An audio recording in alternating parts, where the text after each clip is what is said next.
Hello ladies and gents, welcome back to Diagnosing. Today we're going to be cleaning the lint trap on our Kenmore dryer. So if you're watching this video, most likely you've noticed your clothes aren't as dry as they should be. What's going to be happening here is either the drying unit here or this lint here is just most likely filled with trash. Could be anything other than that. And then also maybe inside the unit itself. We're going to take out the lint trap.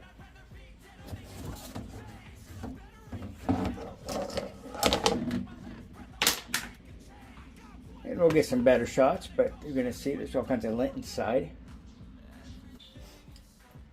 Now on our Kenmore unit, there's going to be 2 screws on the outside and 2 inside.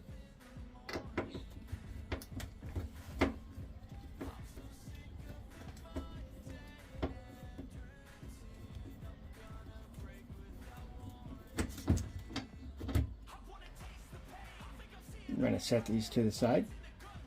To make things go quicker, we're going to use our skill cordless driver here, which I've reviewed. Now, since I can't film from inside, I'm going to show you the screws. Should be one there, one there. And we're going to be using this little beauty, which I've reviewed. Loud noises.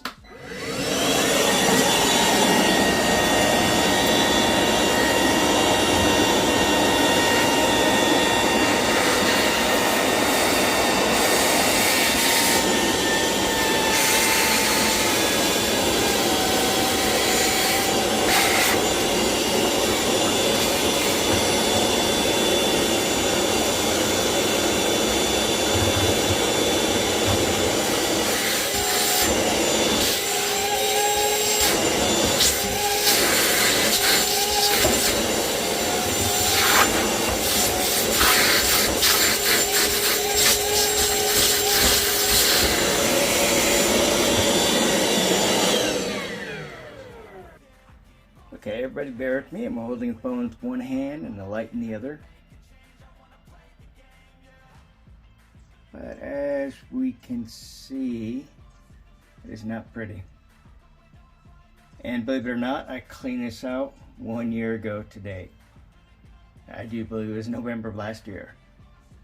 Looks like a mouse had been in there, but no, it's not the case. Now we're going to use the crevice tool.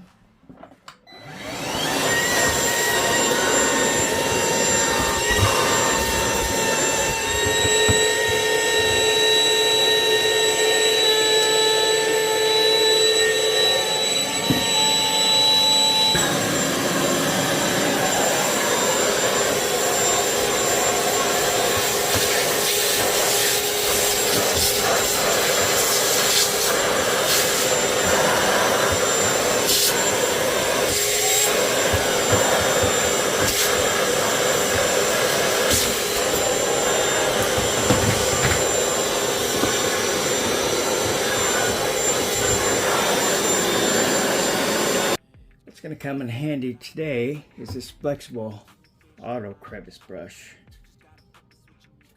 Came as part of my rigid vacuum cleaner, but that's going to allow us to get in every nook and cranny as it's flexible.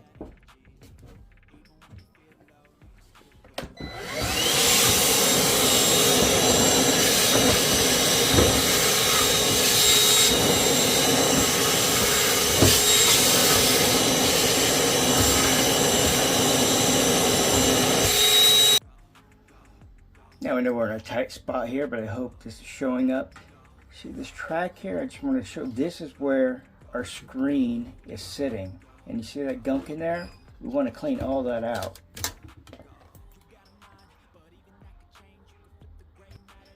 Now you're going to use anything you have that'll fit in there. What we have here is a brush. And we're going to go ahead and clean the entire track inside. Wanted to point out right here, these corners here are extra tight, so you need something small like this. Just come up. And there, you see in that corner, look at all that gunk. That's important because we want the screen to seat fully. Keep in mind I've already done this a few times, but what we're going to do is run our fingers into all the crevices that our tool can't get. As you can see, there's still plenty left. I've been doing this a while now. Okay, let's see what kind of goodies we got us.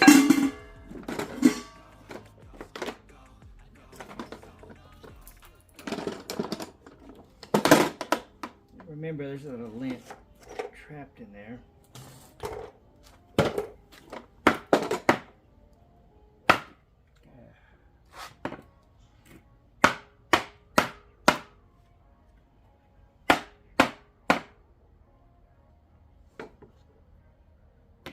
And remember, this is 13 months of lint. When was the last time you cleaned yours out? Now we're going to clean the base and the lint screen. Okay, here we have our trap base. I'm just going to go ahead and pull the gunk out. Remember, it's very important for these to seal correctly, because if not, things get trapped underneath.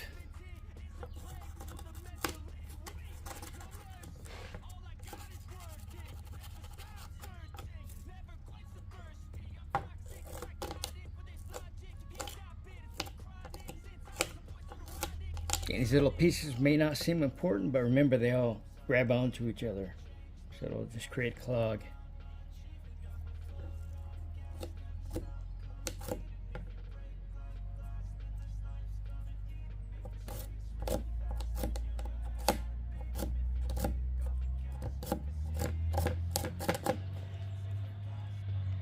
Let's not forget the top here, right here where the screen actually sits.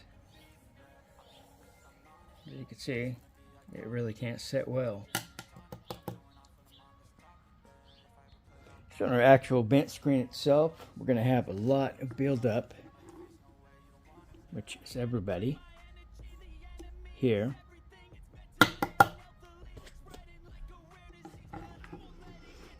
And remember, we want this to seat properly.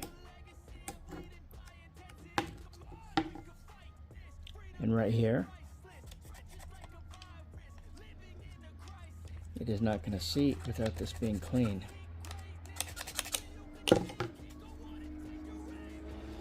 Remember this channel under here.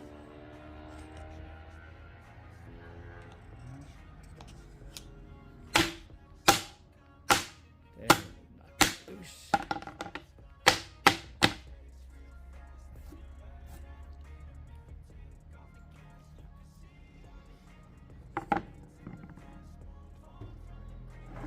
And don't forget this. This will never get cleaned by itself.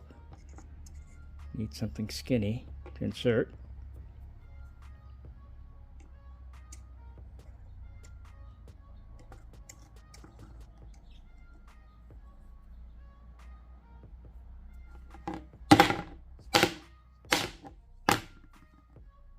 Here's another reason we want to clean our screen so it'll seat properly. You see this? That's from just getting jammed in, trying to repeatedly jam it in because it won't fit. Now we've hosed down our plastic base. Now we're going to do the same to our lint screen.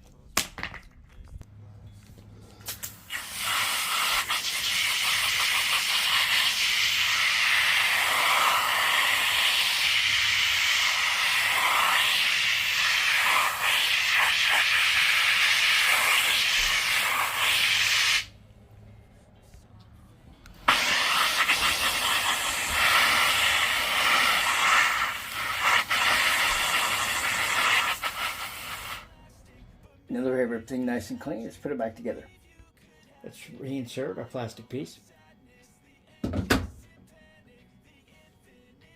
We have our two exterior screws.